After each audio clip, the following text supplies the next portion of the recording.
Hi Greedy 3Ds, today we're going to be testing a HeyGears very own resin. I'm going to be testing this. This is the PAU11 resin. It's in their grey colour. I'm going to be testing it in the Ultracraft Reflex RS Turbo. So let's have a little look at it, let's play with it, let's print something. I'm going to be printing Trinity from Wicked. Let's print that out and see just what it looks like. The things I'm going to be looking for today: how easy is it printed, what does it smell like, what does it look like, how are the supports with it, are there any support divots left behind, what does the end result look like, is it hard, is it soft? Let's just get on with it. Stay tuned.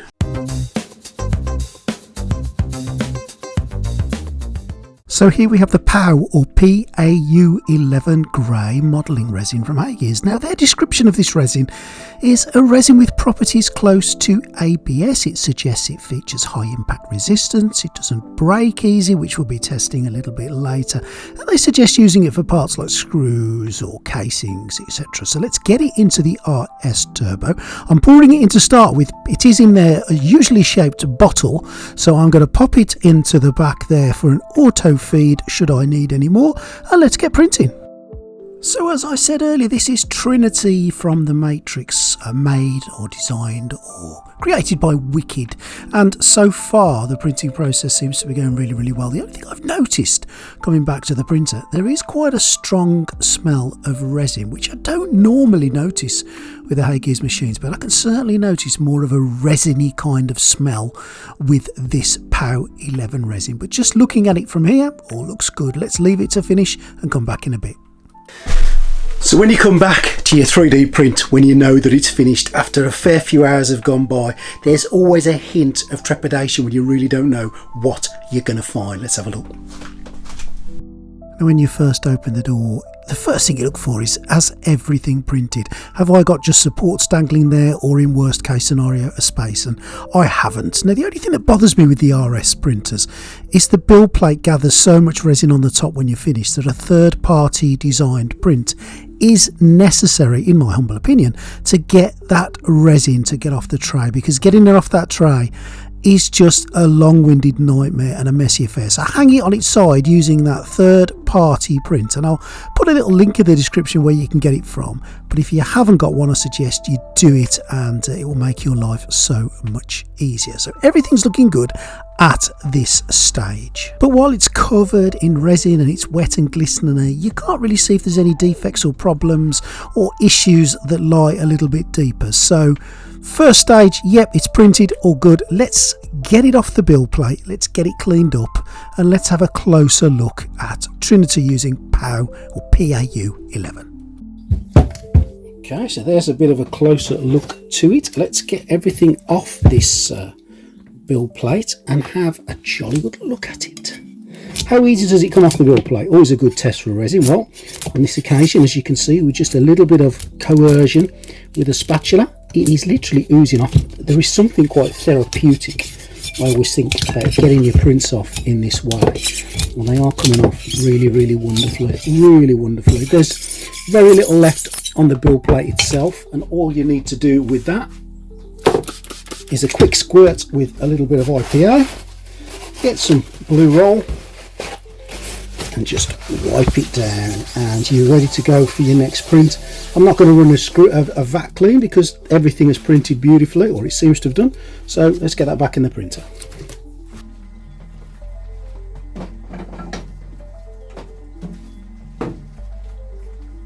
Now I'm going to do a two clean approach with this stuff. So the first thing I'm going to do is I'm going to put it into a dirty wash, which I have right here. So let's literally just get that in, leaving it on the supports, as I want to clean everything. Get it under the surface, make sure it's all the holes are filled with solution, all those drainage holes. I'm going to give my desktop a little bit of a clean.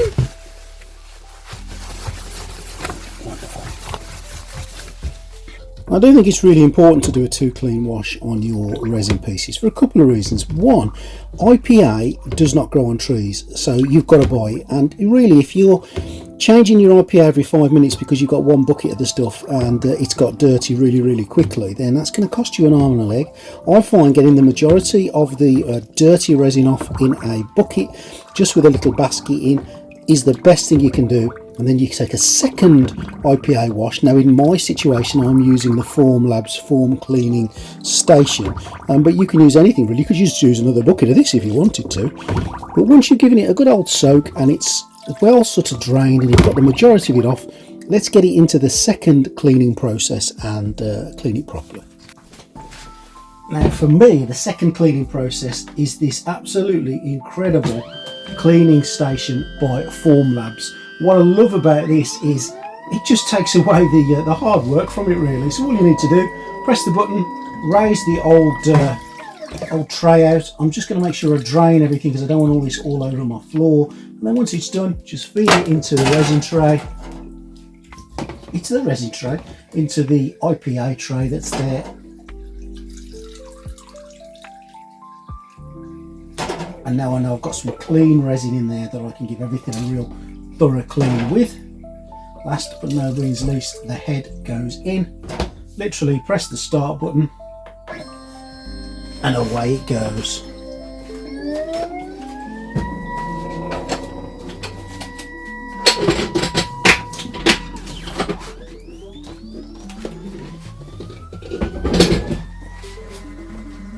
Now I'm going to leave this for around about 10 minutes or so.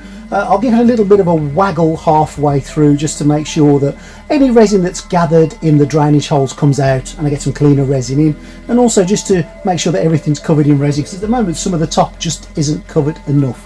Easy fix. I'll leave it 5 minutes, give it a little bit of a waggle, and then it's clean. So it's had a good 10 minutes or so and I've turned it round, I've given it a little drain, put it back in again. And what I really love about this wash station from Formlabs is when it finishes, you don't have to do anything, it presents the work to you. It's the little things, isn't it?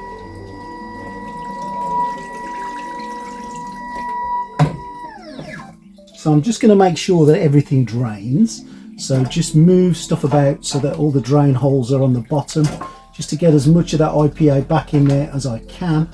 The other thing I like about this wash station, there's a little flap here that lifts up over the IPA when the basket comes out, so it saves it evaporating.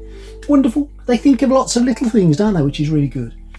So once that's had a good chance to drain, let's get it across to the workstation and have a look how easy those supports come off, and more importantly, what's left behind. One of the things I always do is just put a bit of blue roll down, just so that when I'm putting stuff down, it'll just absorb any of the IPA that comes out. But they're looking really, really nice. So far, so good. Just going to get a hairdryer on a piece and we'll have a look at it.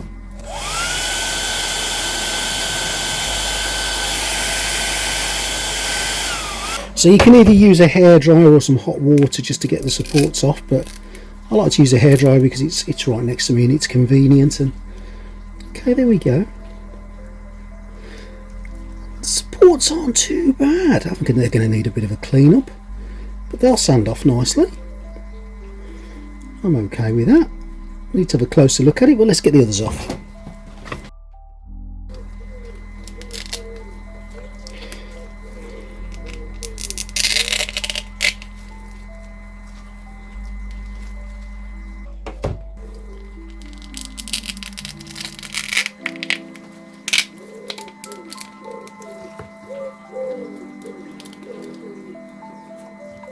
I'm going to try and get this one off without heating it up, just to see how it comes off and what the difference is without any heat. So just a quick twist. I mean, they come off easy enough, don't get me wrong.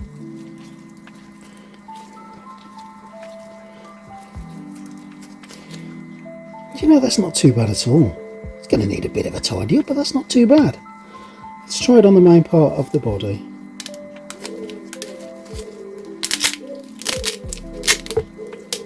Wonderful, straight off. Look at that, beautiful.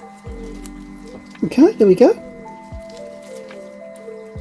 What I'm going to do now, I am definitely going to leave these to drain for around about an hour or so, and then we'll cure them, come back to them and have a closer look at them and put them together.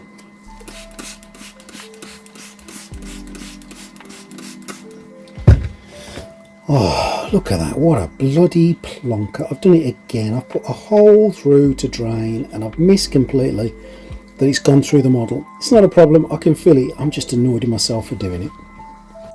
I've actually left them a little bit longer than an hour. They've been about 3 or 4 hours, and I've just made sure that there's no evidence of any IPA left. And I'm going to put them into the curing station.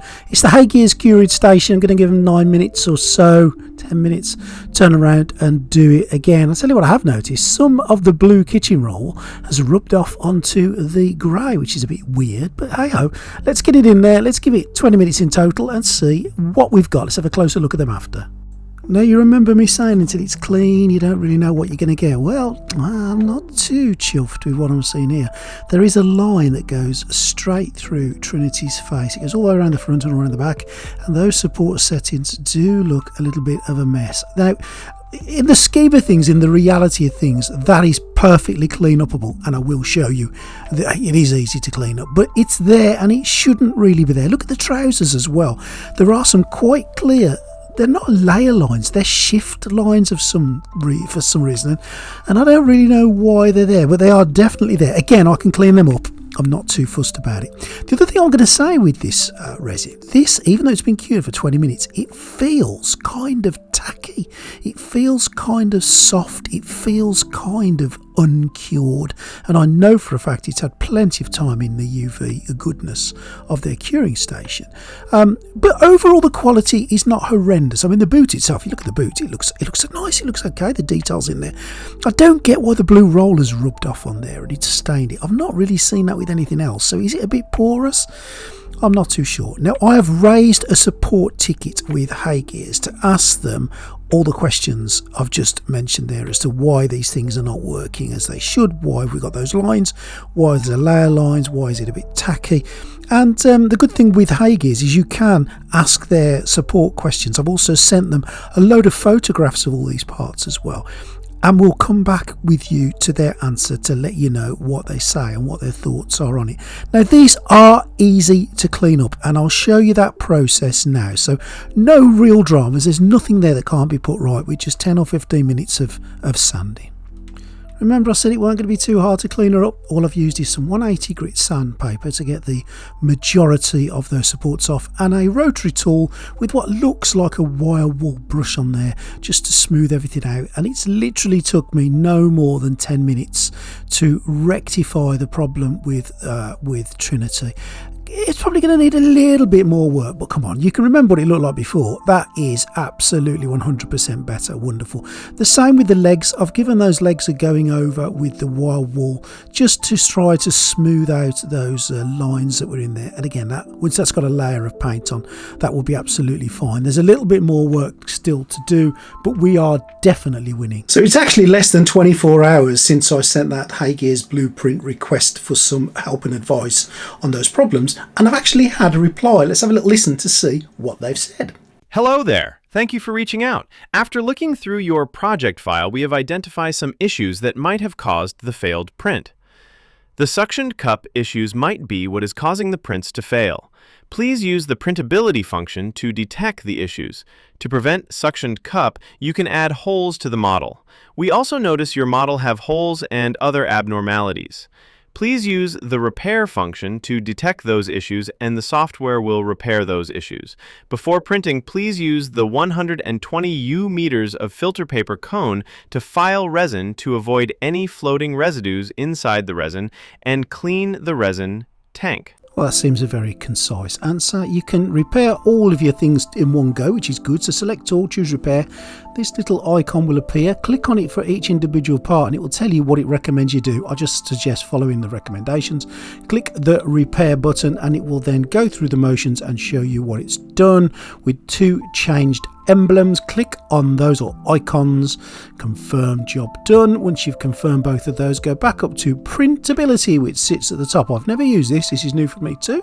Tell it to start. The icons of course have changed again. You can only do these one at a time, which is a bit of a shame. It'll tell you what it wants to optimize. Click the optimize button of course, and then click over on the left hand side, confirm, just to put these things in motion, and it will do that for you. Now you can only do these one at a time. Perhaps HeyGears can look at maybe a multi-function ability to do loads of files in one go, or a single click repair, printability, etc. would make life a lot easier. Anyway, we're going to optimize them all. I'm then going to add the supports back in. I'm not going to add any more more holes. They've already got holes in there for drainage. The supports are going back in, over to the printer. Let's print it again and see if that makes any difference at all. Well, oh yes, it did make a difference, a big difference. It knackered up the legs. God knows what's gone on here. At least the face has turned out okay, so that's a positive. But what's happened to the legs, I really don't know. We'll talk about it at the end, but let's move on for now.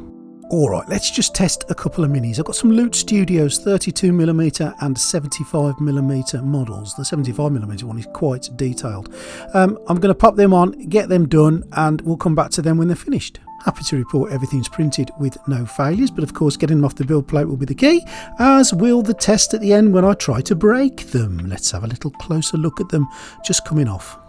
Now, I guess as you would expect with an ABS kind of resin, the supports were a little bit trickier to get off the smaller models, and they did need quite a little bit of force to come off. But when they did come off, they didn't leave horrendous amounts of pitting or marks.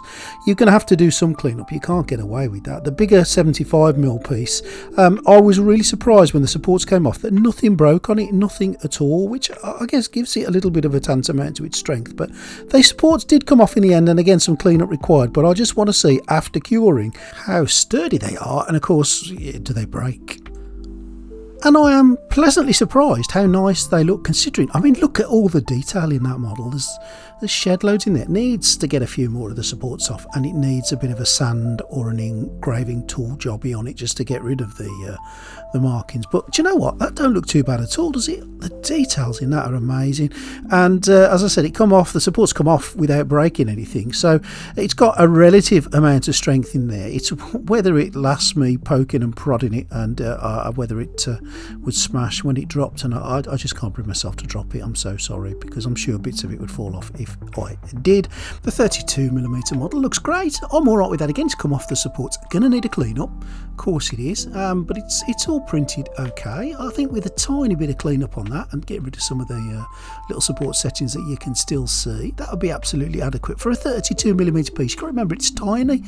I'm okay with that. I'm absolutely okay with that. Now for breakage test, oh dear me, for an ABS resin, it broke fairly easy in certain parts. The bits that were sticking out broke really easy, but the rest of it was really quite sturdy. Again, you drop this from a height of a desk, it's going to smash the little bits off, but I think the model itself is going to be maintained because it feels quite robust.